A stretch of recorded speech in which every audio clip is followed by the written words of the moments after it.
Welcome to the new podcast. We must first talk about Spain's new left-wing minority coalition government, the first in the modern period. The right hates it. Will it work?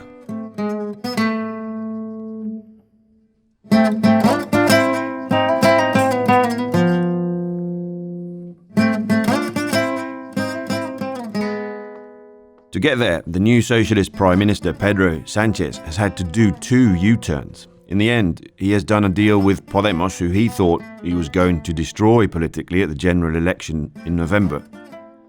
And Mr. Sánchez has also done a deal with Catalan Republican left, whose leader Oriol Junqueras is still in jail after being convicted of sedition. They would just prefer not to be in Spain at all. My name is Matthew Bennett. Today is Saturday, January the 18th, 2020, and this is the first episode of Bennett in Spain.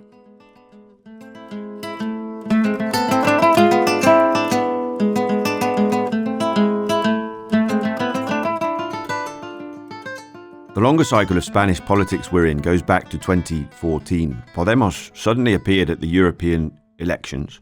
King Juan Carlos immediately abdicated, and the Socialist Party chose a new leader, Pedro Sánchez. Back then, Pablo Iglesias was angrier and more inexperienced. He was selling what he called an assault on heaven and an overthrow of the entire constitutional system. He saw that as the root cause of Spaniard's problems after years of economic crisis. Mariano Rajoy remained in power through two fragmented general elections in 2015 and 2016, and in no small part that was thanks to the Socialist Party getting rid of Mr. Sánchez. He had stubbornly refused to support the Conservative leader. Mr. Sánchez resigned his seat in Parliament and announced that he was off around Spain in his car to speak to grassroots party members to win back their support. He did do that, and he took the party further left. Since then, he and Pablo Iglesias, the leader of Podemos, have fought for dominance of the Spanish left. Last year, there was more stubbornness from the socialist leader and two more fragmented, inconclusive general elections. And the November election also saw the dramatic collapse of Ciudadanos, citizens, from 57 to 10 MPs. The leader, Albert Rivera, resigned. He had stubbornly refused to support Mr. Sánchez this time. That centre-left deal could have governed Spain in a sensible manner with a reasonable majority. But if that centre-left deal wasn't possible, either because of policy problems or more likely because of personal antagonism that neither of the two party leaders, both very stubborn, could overcome, then what deal would Spain get? It certainly was never going to be a deal with Vox and Santiago Abascal, and it didn't happen with Pablo Casado and the Popular Party either, despite loads of editorials and columns in favour of the idea on the right. Conservative media commentators had hoped to avoid letting Catalan separatists and Podemos anywhere near the new national government for the sake of both the unity of the nation and the economy. Would Mr. Sánchez, with his reputation for stubbornness and also a reputation for constant flip-flopping now, reverse his rhetoric again and agree something with Podemos and the Catalan separatists? In the autumn before the election, he went as far as to say that he would not be able to sleep soundly at night if Pablo Iglesias joined a socialist coalition to try to run the country. And during the election campaign, he promised Spaniards that he would reform the criminal code and again make it illegal for regional parties to hold referendums on independence. But King Felipe, as he must, and despite more protests from the right, did task Mr. Sánchez with trying to win the confidence of Parliament again. What would he have to give up this time to Podemos and the Catalan separatists to become Prime Minister?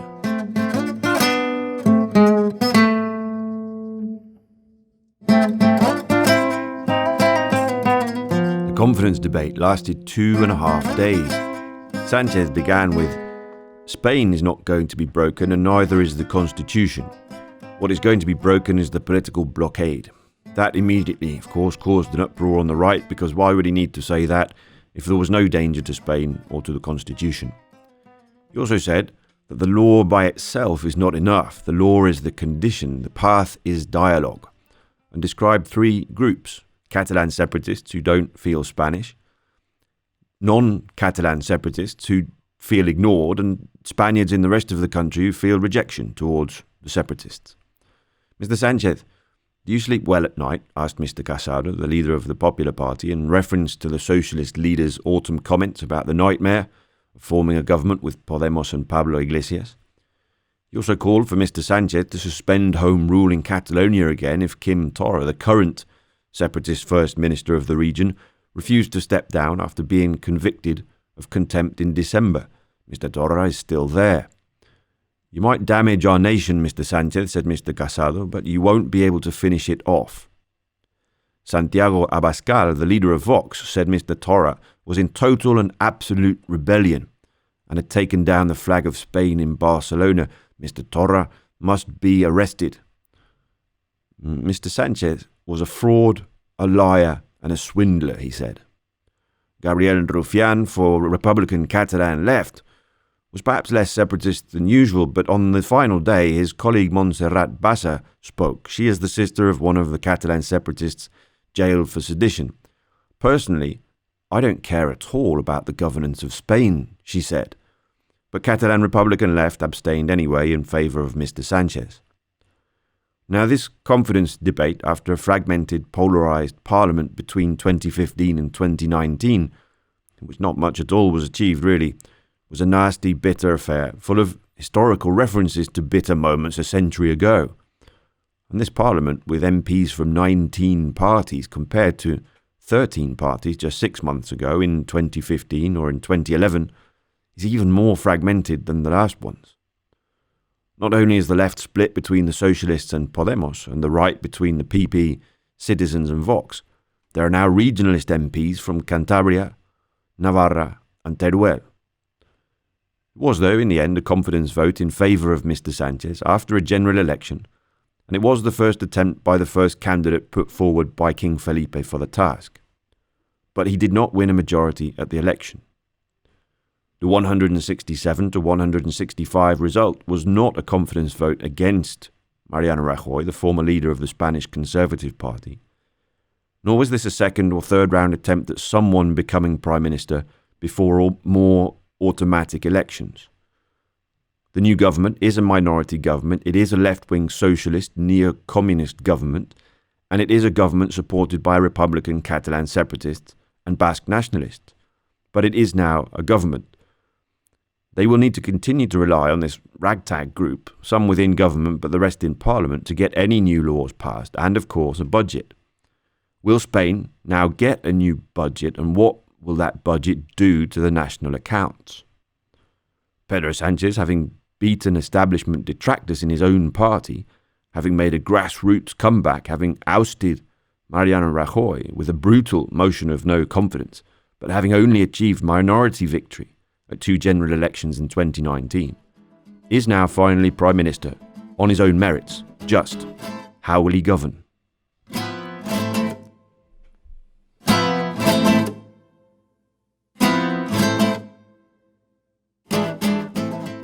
On the surface, the new government, 23 ministers in total, 12 men and 11 women, including Mr. Sanchez, and no fewer than 4 deputy prime ministers, will attempt to increase social justice by raising taxes on the better off and improve public services.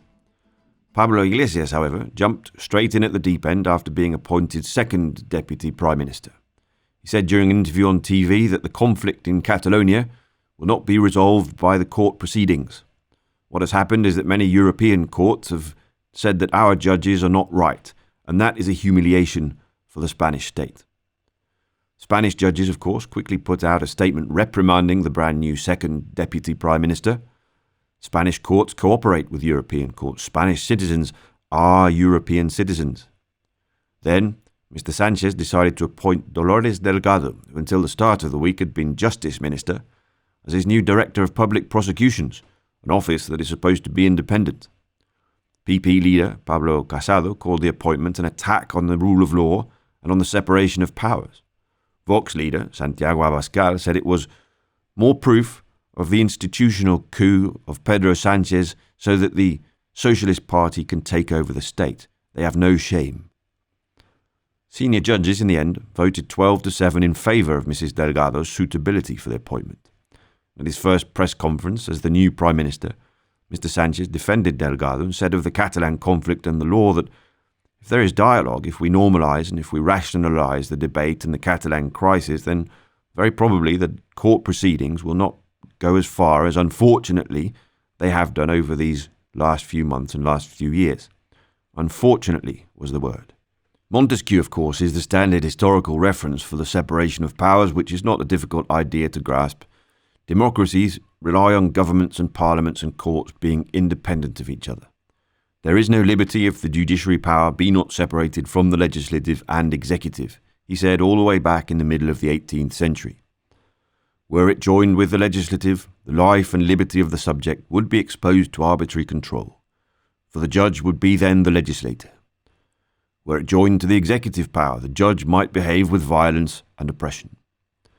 In Spain's current situation, of course, the breaching of that principle in the case of the new Director of Public Prosecutions cannot be explained without reference to the deal Mr. Sánchez has just done to become Prime Minister. Catalan separatists have long sought what they call the dejudicialization of politics, and they would love to see the prisoners condemned by the Supreme Court in October freed. Before the debate, the reply the Attorney General's office was to send to the Supreme Court regarding Mr. Junqueras was first sent to Republican Catalan left as a gesture. So a new national left-wing minority government that depends on the support of some Catalan separatists, a Prime Minister who's talking about the unfortunate nature of court proceedings, a gesture from the Attorney General's office at his behest so that he could become Prime Minister, and now the transformation of the Justice Minister into the new Director of Public Prosecutions.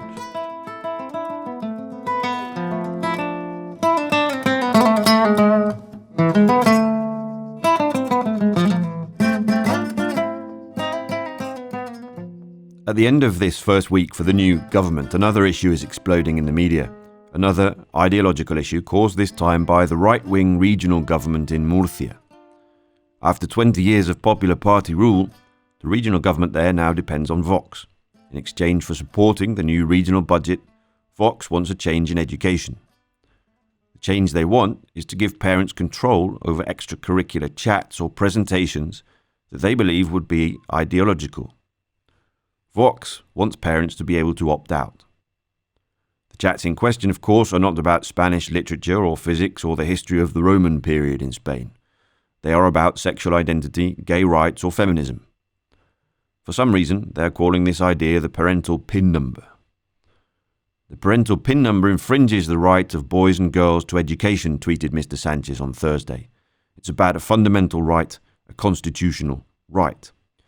So despite his distaste for court proceedings in relation to Catalan separatists that support him as Prime Minister, Mr. Sánchez has announced that the new Education Ministry will be taking the regional government in Murcia to court over the issue of the parental PIN number. In such a fragmented national parliament, with such a very low level of support for the new government, and such a polarised media environment, the right, and especially Vox, is not going to show Mr. Sánchez any mercy. Will it be constructive opposition or an ideological fistfight? All of the evidence points towards the second option, with the Socialists and Podemos and Catalan separatists punching right back. Aitor Esteban, a more senior Basque nationalist MP, with several years' experience in Parliament, said during the confidence debate that he felt embarrassed by the mudslinging that weekend. "We are here to defend our right to build a Basque republic," said Mr. Matute García from Bildu. He called for a class war against bankers and the corrupt right. Mr. García Adanero from Navarra Suma said the Socialist Party had chosen to govern with those who hate the king, who hate the constitution, and who hate Spain. He said he could not forgive the socialists allowing Basque nationalists to speak for Navarre. "We do not want to be the Basque country." So Spain does now have this new minority left-wing government, but how far will it get? What will it achieve? Will it be able to turn some of its stated policy aims into reality to the benefit of Spanish society? Or will the ideological fistfight prevent any progress? And just how much of a deal has Mr. Sánchez really done with Catalan separatists and Basque nationalists in order to become Prime Minister? Thank you for listening to this first episode of Bennett in Spain. There will now be many more. And a special thank you to the hundreds of reader patrons who make this reporting and analysis possible. You really are guaranteeing independent journalism with your monthly contributions.